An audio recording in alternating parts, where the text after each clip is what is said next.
మీ business ఏదైనా మీ ఊర్లో promotion చేయాలంటే అది సుమన్ టీవీతోనే సాధ్యం. ఇప్పుడే సంప్రదించండి.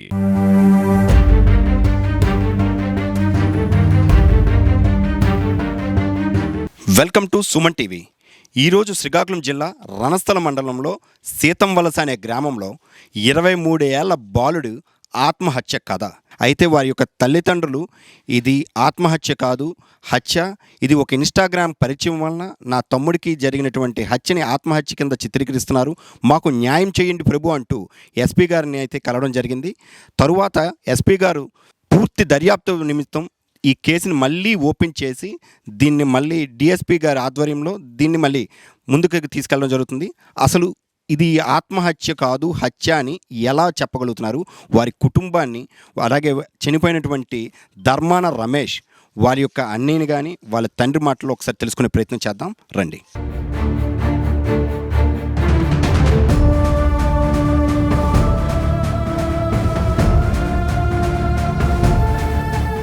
బాబు మీ పేరు?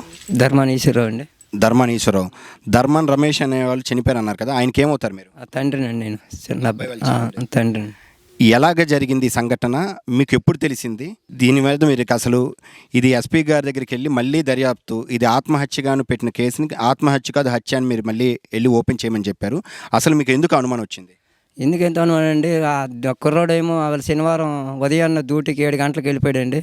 డ్రామాను హాస్పిటల్ దగ్గర డ్యూటీ చేస్తుండగానే ఇంకో ఈవరు నావేటి గోపి అన్న కుర్రోడు వెళ్ళి అలాగ మా చేతులు మండి వేసుకొని హాస్పిటల్కి ఎదురుగా ఉండి గంట వరకు ఉండి కుర్రోడు నొగ్గాడు కాదు, ఈ రమేష్ అని కుర్రోడిని బెదర ఇలాగ వెళ్ళి అలాగ వచ్చేయడం రారని సరే మా బండి మధ్య తీసుకొని వెళ్ళాడు. ఒక ఎత్తి తీసుకొని వెళ్ళాడు, పాలెంలో దింపినాడు. పాలెం దింపిన తర్వాత అక్కడికి వెళ్తే 60-70 మంది మూగిపోయి మొత్తం ఆ కుర్రోడినేమో గుడ్ల ఇప్పేసి కొట్టి నాన్నగా అన్న కంగాలు చేశారట. కనీసం మా ఊళ్ళో వెళ్ళి తీసుకెళ్ళి మాకు ఇంత తెలకంట కూడా తీసుకెళ్ళాడండి, అంత కప్పిసాండు ఆ గోపేన్ కుర్రాడు.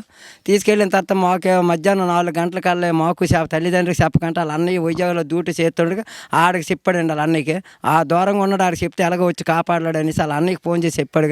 కానీ తల్లి ఉన్నప్పుడు ఊళ్ళో గ్యాం చిన్నోళ్ళు పెద్దలు ఉన్నప్పుడు వాళ్ళకైనా చెప్పి తీసుకెళ్తాను అనకంట అంత కుంట్ర మీద తీసుకెళ్ళి వాళ్ళకి ఇచ్చాడండి. ఇచ్చిన తర్వాత ఆ కుర్రని అడిగితే నేను తీసుకెళ్ళడం నా తప్పే, నాకు కానీ వాళ్ళు అంత అన్యాయంగా చంపేస్తారని నేను అనుకోలేదు. తీసుకెళ్ళడం మొత్తం మూగి కొట్టేసినారు.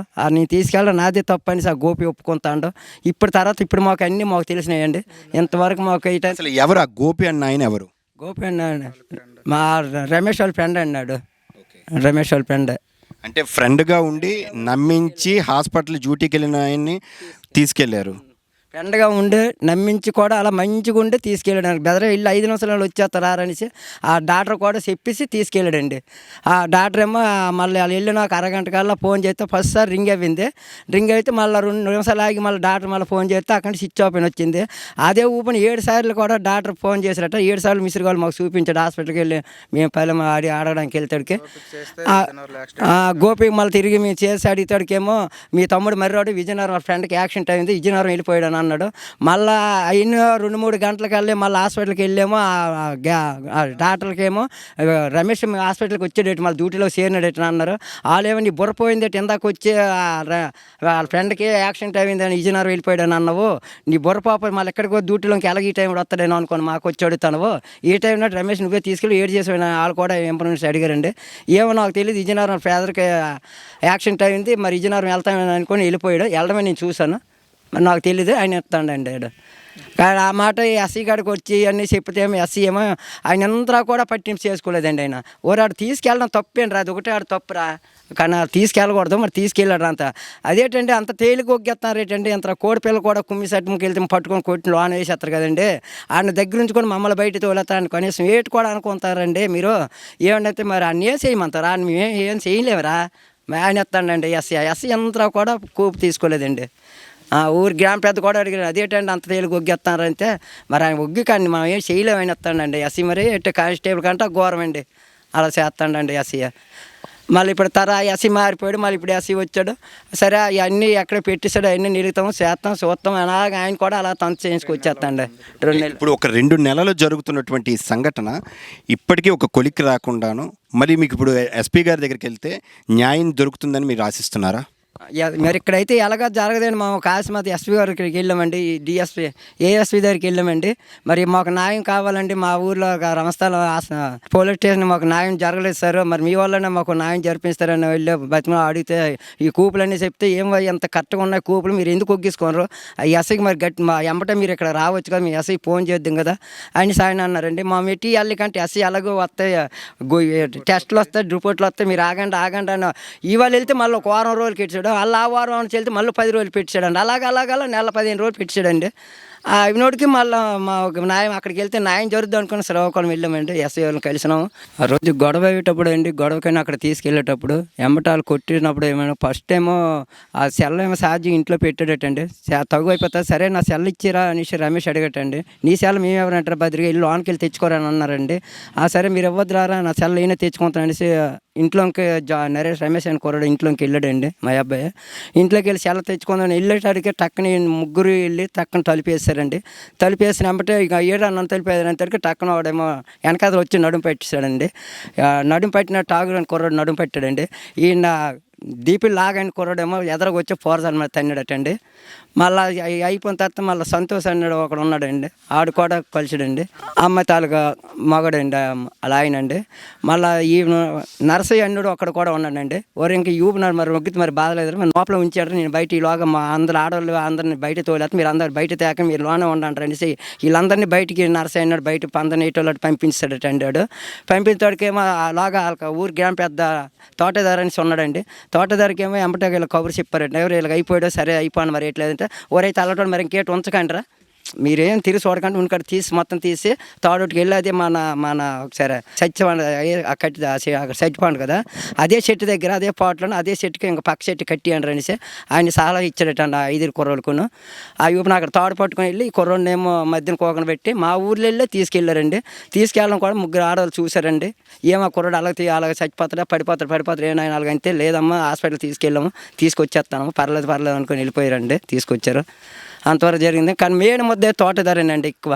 తోటదారి ఆయన పూనుకపోతే వాళ్ళు సంపరండి, ఎలాగో కథ ఏదో ఒకటి ఎరగొడి సొగ్గిద్దరండి. ఆయన ఎప్పుడైతే వరే మన పథకంలో మన దీంట్లో ఉంది, మన అధికారంలో ఉంది, ఒకడే ఏక పీక్కుంటే నేను చూసుకుంటాను మీరు చేయండి అనేసి అక్కడ పడిపోండి కూడా మళ్ళీ వెనకుండా వచ్చి ఎడంకోతను పేక మీద అడిగేసి నిర్మించాడటండి ఆయన మళ్ళీ తిరిగి ఆ తోటదారి అని మనిషి. ఆ ఊర్లో ఉండి ఇప్పుడు మనకు తెలిసేయండి అన్నీ ఇప్పుడండి వాళ్ళ మనుషులే చెప్తారండి. మళ్ళీ గోపేణ కుర్రోడు కూడా ఇలా చేస్తారని నేను అనుకోలేదు, నన్ను తీసుకెళ్ళడం నా చాలా తప్పు, కానీ వాళ్ళు ఎంత గుట్టుమది ఉండి ఇలా చంపేస్తారని నేను అనుకోలేదు, ఇలా చేశారు. వాళ్ళ పార్టీ అట వాళ్ళ దీంట్లో ఉందట అధికారం అనేసి వాళ్ళు చేశారు. ఏ పార్టీ ఇదని ఎంత అన్యాయం చంపడం ఏంటండి, అదే మాకు న్యాయం జరుగుతుందని మీకు వాళ్ళ డిఎస్పీలోను ఏఎస్పీలోను కలిసినవండి. ఇలాంటివి ఎక్కడ చూడలేదు, దీనికి జరిగింది ఏంటి ఇది న్యాయం అవుతుంది అనేసి అనుకొస్తున్నారండి. మరి అంతా దేవుడి సిద్ధం.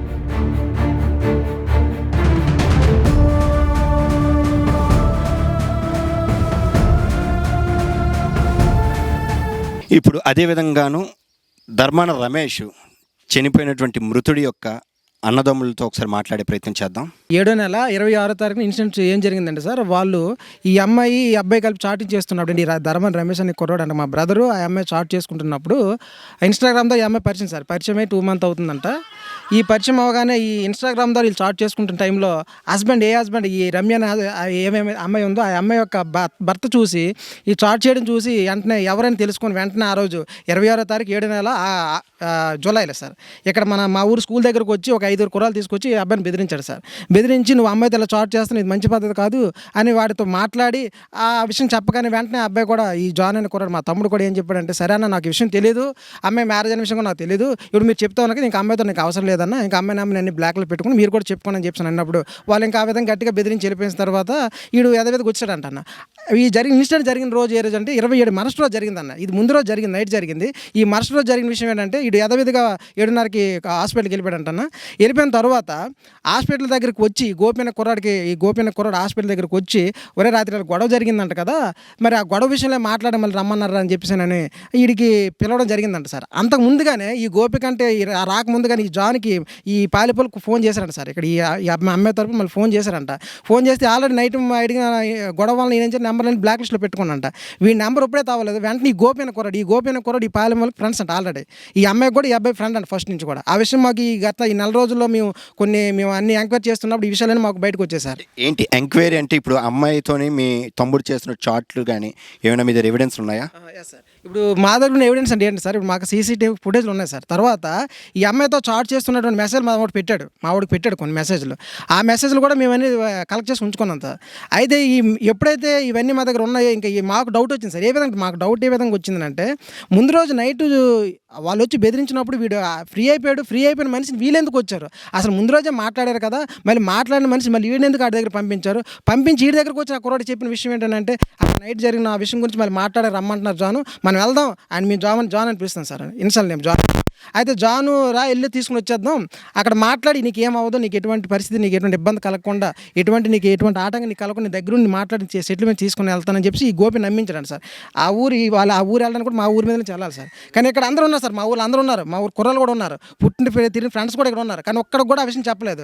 చాలా సీక్రెట్గా తీసుకెళ్ళాడు సార్. చాలా సీక్రెట్గా తీసుకెళ్ళి వాడిని అక్కడ నమ్మించి అక్కడ జరిగిన గొడవలు ఇరికించి అక్కడ చంపించారు సార్. అక్కడ ఒక 5-4 ఈ అబ్బాయిని కొట్టడం, ఈ అమ్మాయి కూడా కొట్టింది సార్. ఇలా ఏ రమ్య అయితే ఉందో ఈ అమ్మాయి కూడా కొట్టడం, తర్వాత తీసుకెళ్ళి గోపి కూడా కొట్టాడు. ఆ గోపి ఎందుకు కొట్టాల్సి వచ్చింది?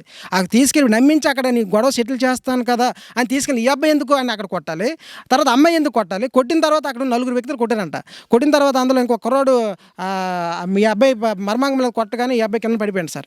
వెంటనే కొంచెం స్పృహ తప్పిపోతే ప్రైవేట్ పార్ట్ మీద కొట్టగానే ఈ అబ్బాయి స్పృహ తప్పి పడిపోయాడంట. ఆ పడిపోతున్న ఆ మనిషిని తీసుకొచ్చి మధ్యలో కూర్చోబెట్టారు సార్. అది మేము ఎక్కడ చూసుకుంటే సీసీటీవీ ఫుటేజ్ ఎగ్జాక్ట్గా మధ్యలో ఉన్నాడు అబ్బాయి.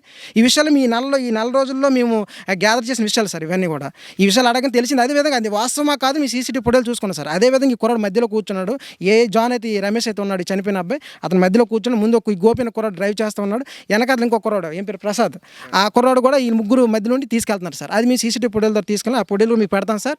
మాకైతే ఆ కుర్రాడు అన్యాయంగా చంపేశారు, అన్యాయంగా మాట్లాడదని తీసుకెళ్ళి అన్యాయంగా ఇరికించి పాలేమో అక్కడ వాళ్ళే చంపేశారు సార్. చంపించి దాన్ని ఇంకా ఇలా ఉంటే మంచిది కాదని ఊర్లో పెడితే ఇంకా ఊరు కూడా పెద్ద ఊరిలో ఇంకా వచ్చి మా ఊరు పడిపోతుందని చెప్పేసి అక్కడున్న లోకల్ ఉన్న మనుషులతో మాట్లాడుకుని వాళ్ళ పనిచేశారు సార్. అక్కడ మా ఊరు తోటలోనే మా చెట్టుకే వాళ్ళు ఉరివేసి చంపేసి ఇది ఆత్మహత్యగా చిత్రీకరించారు సార్. ఈ విషయాన్ని మీ సదరు మా రణస్థల స్టేషన్కి వెళ్ళి మాట్లాడుతున్నప్పుడు ఎస్ఐ గారు కొంచెం కూడా పట్టించుకోవాలి, ఇంకా రిపోర్ట్లు వచ్చిన తర్వాత మీకు న్యాయం చేస్తామని చెప్పారు సార్. ఆ రిపోర్ట్లు కూడా యాక్చువల్గా పోస్ట్మార్టం రిపోర్ట్ 15 రోజుల్లో రావాలి సార్. పోస్ట్మార్టం రిపోర్ట్ కూడా రానివ్వకుండా దాన్ని అలా లేట్ చేశారు సార్. వచ్చిన తర్వాత 1 month పెండింగ్ చేశారు సార్. లేదంటే మేము ఈలోగా ఎస్పీ గారిని కానీ కలదామని ఉందనుకోండి, మాకు అన్యాయం జరుగుతుందని కనీసం కొంచెం కూడా మమ్మల్ని కదిలిచ్చేవాడు కాదు సార్. ఎవరు ఆయన గోవిందరాజు అని ఎస్ఐ గారు, ఆయన ట్రాన్స్ఫర్ ఉందని సార్ మాకు తెలుసు సార్ ఆ విషయం. అయితే ఆయన దీన్ని అలాగా మాట్లాడుకుంటూ వచ్చారు, దాన్ని అలా వెనక్కి చేసుకుంటూ వచ్చారు సార్. ప్రతి విషయాన్ని కూడా లేట్ చేస్తూ వచ్చాడు ఆయన. అలా మేము మా ఊరు గ్రామస్తులు తర్వాత మాకు తెలిసిన వాళ్ళందరూ వచ్చి అయ్యి అన్యాయం కాదని అడుగుతున్నప్పుడు కనీసం పట్టించుకుంటారు కాదు సార్. అక్కడ ఎస్ఐ కానీ ఎవరు కూడా కనీసం దీని గురించి మాట్లాడలేదు సార్. అది సార్ జరిగింది. ఒక అమాయకుడైనటువంటి ధర్మాన రమేష్ అలియాస్ జాను, ముద్దుగా పిలుచుకుంటున్నటువంటి పేరు, అటువంటి కుర్రోడిని 23 ఏళ్ల ఒక యువకుడిని అన్యాయంగా నమ్మించి తన మిత్రుడైనటువంటి కుర్రోడు తనని బండి మీద తీసుకెళ్ళి ఎటువంటిది జరగదు సెటిల్ చేసుకొని వద్దాం అంటూ ఒక ఇన్స్టాగ్రామ్ పరిచయం ఈరోజు తన ప్రాణానికి ముప్పుగా వచ్చి తన ప్రాణం పోవడానికి కారణమైంది. అటువంటి వాళ్ళకి పోలీసు వ్యవస్థ సహకరిస్తుంది అని వాళ్ళ కుటుంబ సభ్యులు ఆరోపిస్తున్నారు. ఇప్పుడు మృతుడి యొక్క ధర్మాన రమేష్ వారి యొక్క సొంత అన్నదమ్ముడు ధర్మాన నరేష్ ఉన్నారు. ఆయనకి ఈ విషయం ఎలా తెలిసింది, అసలు దీని మీద ఇది ఆత్మహత్య కాదు హత్య అని ఆయన బలంగా ఏ విధంగా నమ్ముతున్నారో ఒకసారి ఆయన మాటలు నమ్ముదాం. ఏమవుతారండి చనిపోయిన మృతుడు? సొంత అన్నేనండి. సొంత అన్నని నేను ఈ 7వ నెల జూలై 27వ తేదీన నేను వైజాగ్లో డ్యూటీ చేసుకుంటాను హాస్పిటల్లో. నాకు లావెట్ గోపి అనే వ్యక్తి కరెక్ట్గా 11 గంటలకి ఇలా కాల్ చేశాడు. 11 గంటలకి కాల్ చేసి అన్నయ్య ఇలాగ అమ్మాయి గొడవ అయింది, గొడవకి వెళ్ళాము, తమ్ముని తీసుకొని వెళ్ళాను, ఇలా గొడవ అయింది, అమ్మాయి కుట్టింది. అమ్మాయి ఎందుకు కుట్టిందంటే వాళ్ళు ఊర్లో ఉన్న వాళ్ళు అందరూ కుట్టించారు అమ్మాయి చేత అన్నారు. మళ్ళీ నేను కూడా కుట్టాను. నువ్వెందుకు కుట్టవరు అంటే నార్మల్గా కుట్టానన్న, వాళ్ళ ఊరిలో ఫైర్ అవ్వకుండా ఉంటారని అన్నాడు ఈ అబ్బాయి. సరే మా తమ్ముడిని కొంచెం నీ దగ్గర ఉంచు, మా తమ్ముడికి ఫోన్ నువ్వు అంటే ఏడుస్తున్నాడన్న మాట్లాడంట అని అన్నాడు. సరేరా ఒక 2 నిమిషాల తర్వాత నేను కాల్ చేస్తాను, మాట్లాడుతాను, అందరిలోపు నువ్వు వాదార్చు అని అన్నాను. అదేవిధంగా 2 నిమిషాల తర్వాత మళ్ళీ కాల్ చేసి మా తమ్ముడికి ఫోన్ ఎవరు అంటే లేడన్నా వెళ్ళిపోయాడు అని అన్నాడు. మా తమ్ముడికి అప్పటి నుంచి కాల్ చేస్తుంటే మా తమ్ముడు ఫోన్ స్విచ్ ఆఫ్ వస్తుంది. ఆ రోజంతా డయల్ చేస్తూనే ఉన్నాను, ఫోన్ స్విచ్ ఆఫ్ మా తమ్ముడిది. ఈ గోపికి కాల్ చేసి అడుగుతుంటే అప్పపురం ఫ్రెండ్స్ ఉన్నారు అక్కడికి వెళ్ళాడని చెప్పాడు ఒకసారి. ఇంకోసారి ఏమో పోత వలసలో వారాలు అవుతున్నాయి అక్కడికి వెళ్ళాడని ఒకసారి చెప్పాడు. గంటకి ఒక్కొక్క ఊరు పేరు చెప్తున్నాడు. అవన్నీ నేను వాళ్ళు కాల్ చేసి కనుక్కుంటున్నాను. మా వాడు వచ్చాడేమంటే వాళ్ళు ఏమో రాలేదు గురు, వాడు కాల్ చేస్తాను వాడు ఫోన్ స్విచ్ ఆఫ్ అని వస్తుంది అని అన్నాడు. నేను వైజాగ్ నుంచి ఆడ ఫోన్ స్విచ్ ఆఫ్ వస్తుంది ఏంటి అక్కడికి వెళ్ళిపోయాడేమో భయంతో 4 గంటలకి వైజాగ్ నుంచి మా ఊరు రావడం జరిగింది. నేను వచ్చినప్పుడు నన్ను పికప్ అయితే గోపియా చేసుకున్నాడు. నన్ను పికప్ చేసుకున్నాడు 4 గంటలకి. పికప్ చేసుకొని ముందు హాస్పిటల్ కాడికి వెళ్ళాము. అక్కడ అడిగాము, అక్కడ లేడని చెప్పారు. చెప్తుంటే ఇడు ముందే చెప్పేస్తున్నాడు అక్కడ హాస్పిటల్ కాడ లేడన్న అనేసి. నీకు ఎలా తెలుసు అంటే నాకు తెలుసు అని అంటాడు. ఎలా తెలుసు అంటే అది చెప్పట్లే. సరేరా నన్ను మా ఇంటికాడ దించండి, నేను ఏదో ఒక బాధపడతాను అని అంటే మా ఇంటికి దించే ముందు మా తోట ఉంది ఆ తోటకి వెళ్దామన్నా అని అన్నాడు. ఈ టైం ఇప్పుడు తోటకి ఎందుకంటే మామూలు ఉంటాడేమో చిన్న డౌట్ వస్తుంది అని అన్నాడు. సరేరా అనేసి వెళ్ళేసరికి అక్కడ బండి ఉంది. బండి చూసి మేము కొంచెం సంతోషపడ్డాము. లోపలికి వెళ్ళేసరికి మా ఊడు అలా యాంగిల్లో కనిపించాడు. లోపలికి వెళ్తేప్పుడు ఎతకడానికి నేను మా ఫ్రెండ్ వెళ్ళాము. ఈ లావెట్ గోపి అనే వ్యక్తి అయితే లోపలికి రాలేదు. మేము మా తమ్ముని చూసి గోల పెట్టి కేకలు వేసినా సరే ఎంత అరిచినా సరే లోపలికి రాలేదు. భయపడి బయటకు వచ్చేసరికి గోపి ఫ్రెండ్స్ ఒక 10 మంది దాకా వచ్చేసారు. అప్పటికి నేను మా ఇంటి వాళ్ళు కూడా ఇన్ఫార్మ్ చేయలేదు. ఇంకా అంతవరకు జరిగిందన్న. చూశారు కదా, ఇది ముందు నుంచి ఒక ప్లాను. ఇది ఆత్మహత్యగా కాదు హత్య అని వాళ్ళు బలంగా నమ్ముతున్నారు. మృతుడు చనిపోయినటువంటి ధర్మాన రమేష్ వాళ్ళ తల్లితో మాట్లాడే ప్రయత్నం చేద్దాం.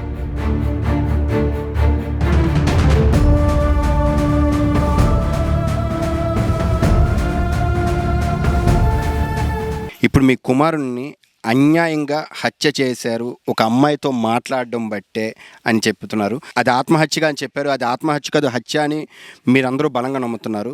అది మీరు ఏ విధంగానూ అసలు అంటే ఒక అందొచ్చిన 23 ఏళ్ల కుమారుడు ఈరోజు చనిపోయాడు అంటే ఒక కన్న తల్లిగా మీరు ఏ విధంగా బాధపడుతున్నారు?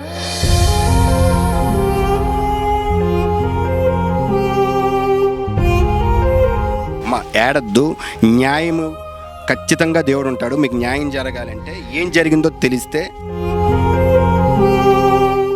ఆ రోజు శనివారం నాడు ఉదయం వేసి తాను చేశాడు, బట్టలు వేసుకుంటూ చలిదనం పెట్టాను, తిన్నాడు. బండికి ఆయిల్కి డబ్బులు ఇవ్వమని అన్నాడు. ఆయిల్కి డబ్బులు 60 రూపాయలు ఇచ్చాను. ఆ డబ్బులు కూడా జోబీలో ఉన్నాయి. మరి అన్నం తినేసి తర్వాత ఏమో డ్యూటీకి వెళ్ళాడు. డ్యూటీలో మరి ఏం జరిగిందో నాకైతే తెలియదు.